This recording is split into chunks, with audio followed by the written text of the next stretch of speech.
and I'd be set for life. Or if I could just get the great American novel published, then I'd be set for life.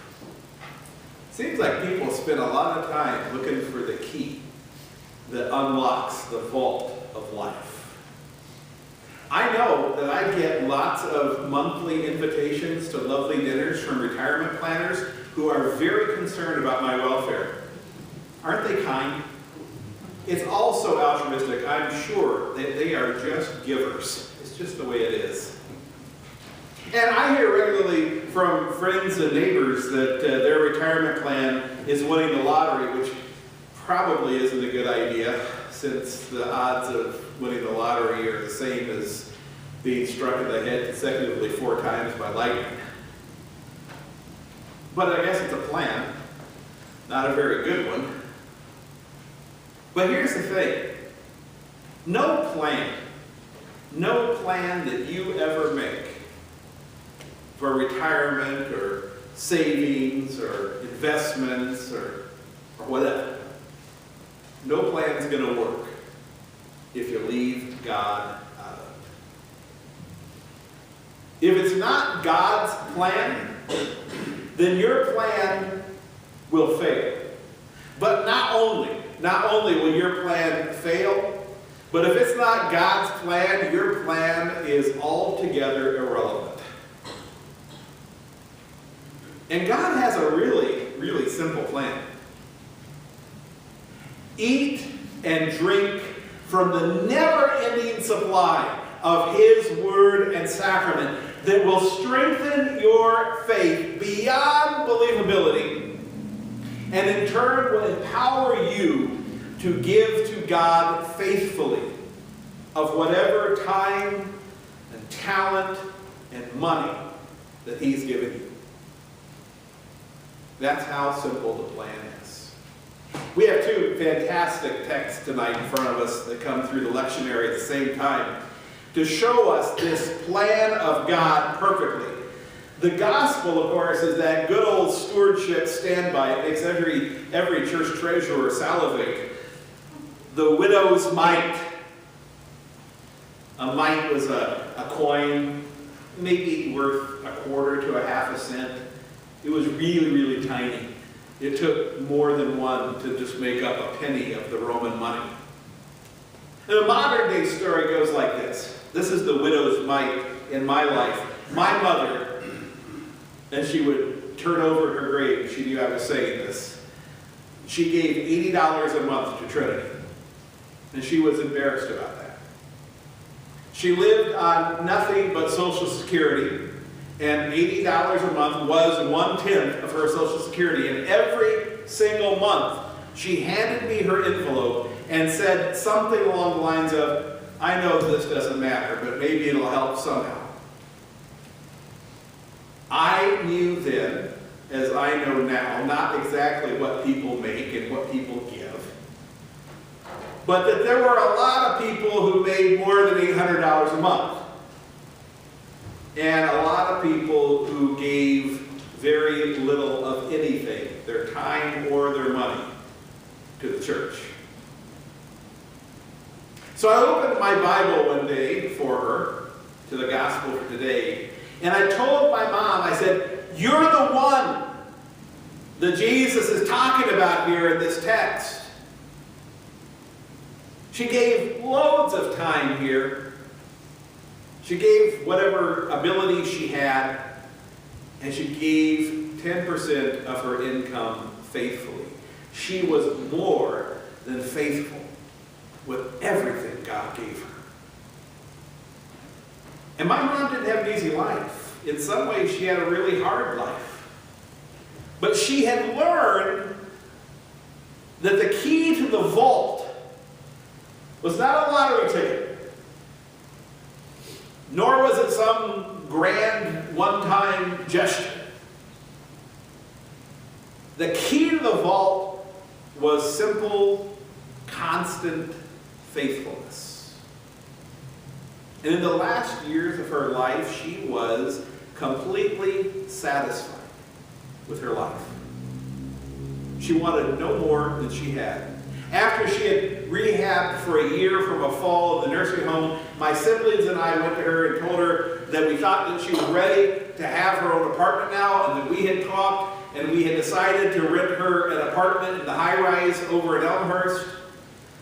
And she could move into her own apartment anytime she wanted. She looked at me as she was sitting in her 12 by 12 room, which she shared with another lady who liked to listen to the TV at very high volumes and did not speak very good English.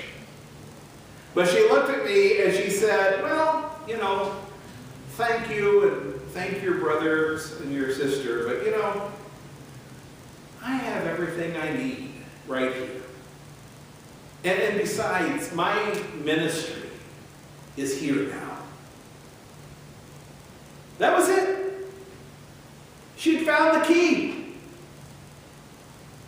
The Old Testament reading is even better, because God really spells it out for us there. There was a famine in the land and there was no food. And this is where we first get to meet one of God's greatest prophets, Elijah.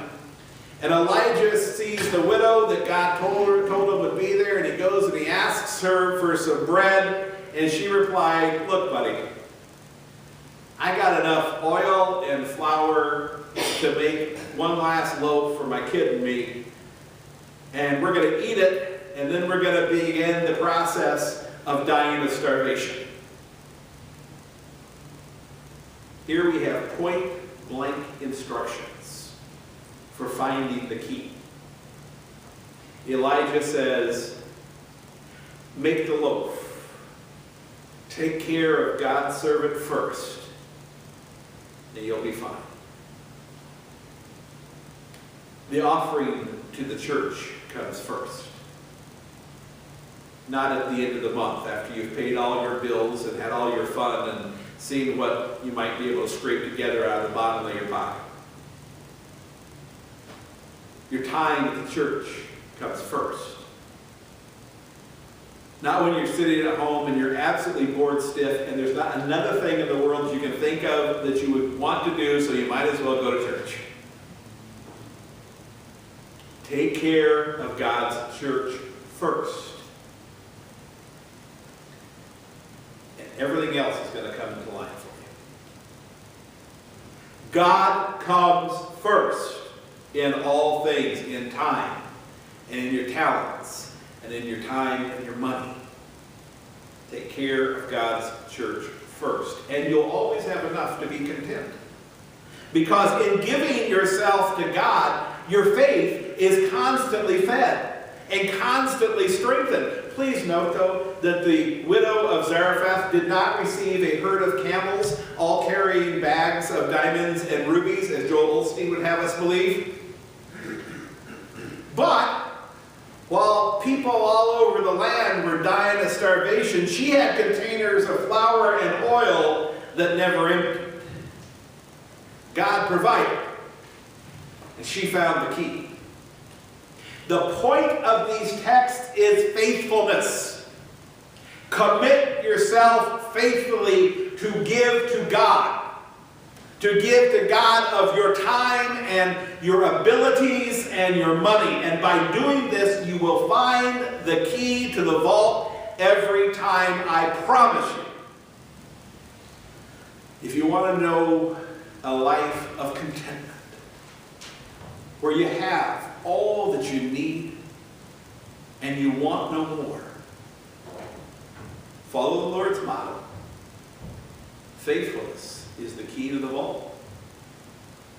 These are also great texts that just happen to fall on Veterans Day, because most vets know something about faithfulness. Most vets understand about being faithful to something that is bigger than you. And one of the frustrations that we deal with today is the pressure in our society to see the individual as the center of the universe, as the most important thing in the world. And vets know a secret. Individuals are expendable. The armed forces are designed so that if one person falls, there's another to take his place. And that design not only keeps the front strong, but it keeps human beings humble as well. No individual in the church either is necessary for the survival of this institution. Every single one of us can be easily replaced.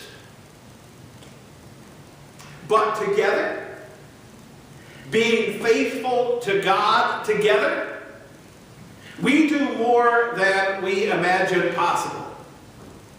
If we're only faithful to our own schemes and dreams, we're all individuals flying in different directions. But being faithful to God, made one by His body and blood flowing through us from Holy Communion, we become a miraculous force in this world. And this congregation thrives. It's been doing that for 105 years. Thriving. See, your baptism was not just a little naming ceremony. Whether you were baptized in this congregation or in another, you were made part of the body of Christ. That your baptism inducted you into this family, making you part of Jesus Christ. And when you give to Him, you're not supporting an alien agency outside of the body, like when you send a gift to the National Wildlife Fund or the American Cancer Society. Those are good and helpful institutions, but they're not your own flesh and blood. This place is your own flesh and blood. We have been baptized into this body. We have been filled with the body and blood of Christ, and it flows through all of us.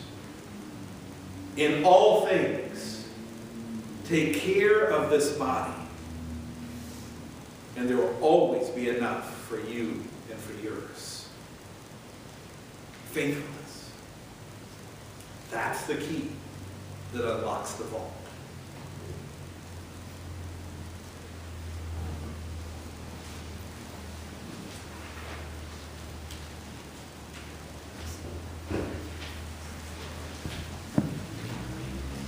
I invite you to rise as we